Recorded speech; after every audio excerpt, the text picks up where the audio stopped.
This is The Happy Marriage by Benjelloun, Chapter 1, Casablanca, February 4th, 2000. I have the capacity to love, but it's all been bottled up.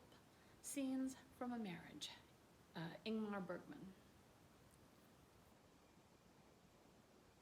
The two sturdy men who'd carried him and then left him in that armchair facing the sea were out of breath. The invalid was also having trouble breathing, and the look on his face was full of bitterness.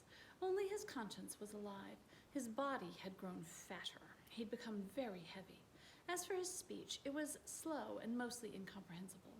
They often asked him to repeat what he said, and he hated it, because it was both tiring and humiliating. He preferred to communicate with his eyes. When he looked up, that meant no. When he lowered his gaze, that meant yes, but a reluctant yes. One day, one of the twins, this was how he referred to his caretakers, even though they weren't brothers, thinking that he was doing the right thing, had brought him a clipboard with a felt-tip pen attached to it by a string. The man had gotten furious and summoned the strength to throw it onto the floor. On that morning, the twins had been unable to shave him. An outbreak of pimples around his chin had made it too difficult to do so. He wasn't happy. He looked scruffy, felt neglected. He couldn't stand it. His stroke had dealt him a devastating blow, and he refused to accept any sloppiness when it came to his clothing or personal appearance. When he discovered that a coffee stain on his tie hadn't been cleaned, he'd grown more sullen. The twins had hurriedly changed it, and he was now dressed all in white, but he still grumbled under his breath. Whenever he spoke, the twins would guess what he was saying, even if they didn't understand certain words. They would read his facial expressions and anticipate his wishes. They needed a sharp sense of hearing and a lot of patience. When he grew tired, he would blink his eyes several times to signify that he wanted them to leave him alone. Perhaps that was when he would allow himself to cry. He, who had once been so brilliant, elegant, and celebrated wherever he went. He had a close brush with death, but he hadn't completed his work. He took this as an insult, a dirty trick that fate had played on him, and a spiteful one at that. As he dreamed of dying in his sleep, like his old, fun-loving, polygamous uncle, this was a constant source of grief for him. But what had befallen him was the same thing that had struck so many friends and acquaintances who belonged to his generation. As his physician had told him, he had reached a critical age. To be in the prime of life meant facing a few storms. When the anger of the first months had subsided a little, he decided to begin smiling at those who came to visit him, a means for him to fight against the physical decline that sometimes caused the mind to follow suit. So he always smiled.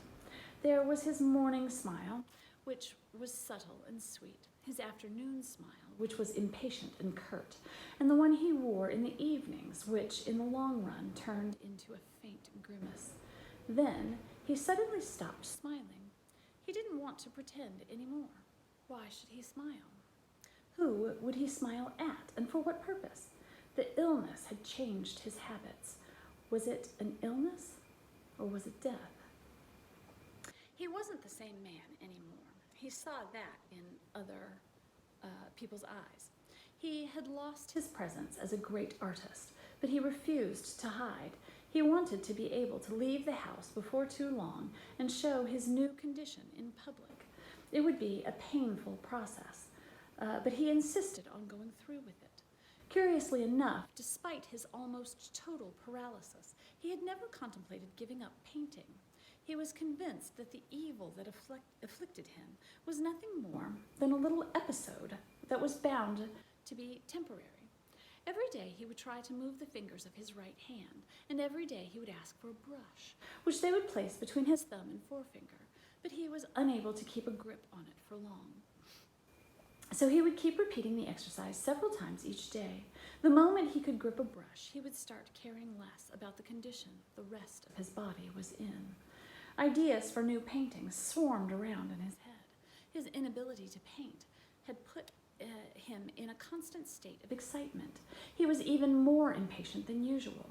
Eventually, those moments of disquiet and intensity would give way to long silences that came coupled with feelings of defeat. His mood would change, and he would feel as though he'd fallen into a thick fog, which seemed to foreshadow some gloomy event. A sting of drool hung from his half-open mouth. From time to time, one of the twins would gently wipe it away. This would stir him back into consciousness, and he would feel ashamed that he'd been unable to contain his spittle, ashamed that he'd dozed off. It was these little things that bothered him the most, rather than the fact that he was paralyzed. The television was on, and there was an athletic championship on. He'd always been fascinated by those magnificent, supple, perfect bodies.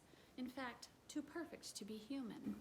He would gaze at them and wonder how many years, months, and days of hard work lay behind each movement those young athletes performed. He didn't want anyone to change the channel. No, he wanted to watch that show precisely because of the state he was stuck in. He dreamed and experienced a strange sort of pleasure in admiring those young athletes' movements. He found himself watching and encouraging them as though he knew them personally, as though he were their coach, their teacher, their advisor, or as though he were simply their father. His mind turned to a book by Jean Genet that a friend had given him on his birthday, The Tightrope Walker. He'd read it very excitedly and had pictured the kind of tension that the acrobat must have suppressed with each movement he made. He had thought about drawing some illustrations for that book someday, but he'd been told that Genet wasn't an easy man to deal with, and that he would probably refuse to give his consent.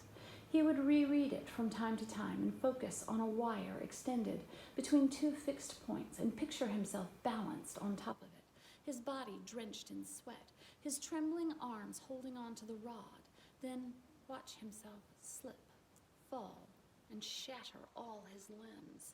He'd even go to the lengths of inventing a whole backstory behind that injured tightrope walker, who'd wound up like that because he'd fallen while performing in a circus.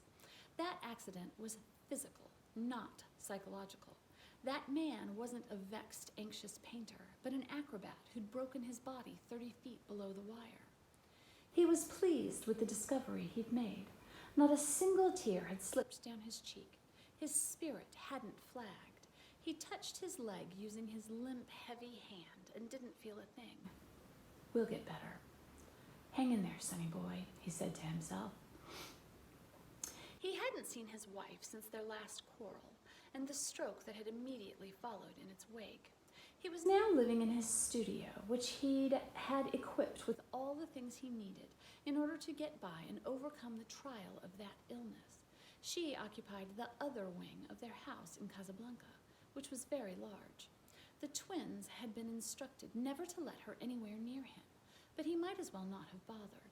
The distance between them rather seemed to suit her, and she hadn't shown the slightest interest in looking after an old, sick man.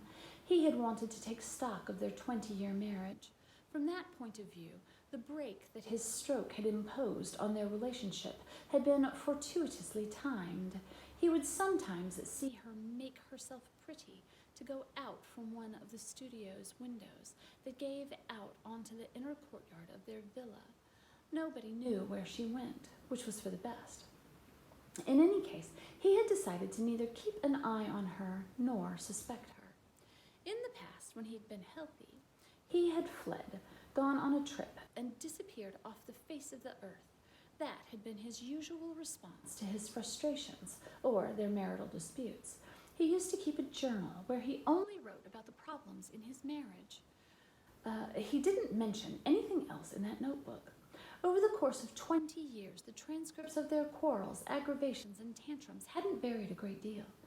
It was the story of a man who believed that people could change, overcome their defects, and strengthen their positive qualities, and improve themselves through constant self-examination. While he'd never necessarily wanted his wife to one day grow docile and submissive, he had always harbored a secret hope that she would at least become loving and obliging, calm and reasonable. In short, a wife who could help him build a family and then share it with him. It had been his dream. But he'd been misguided, and he had instead oppressed his wife, forgetting to acknowledge his share of responsibility for that failure. That's the end of chapter 1.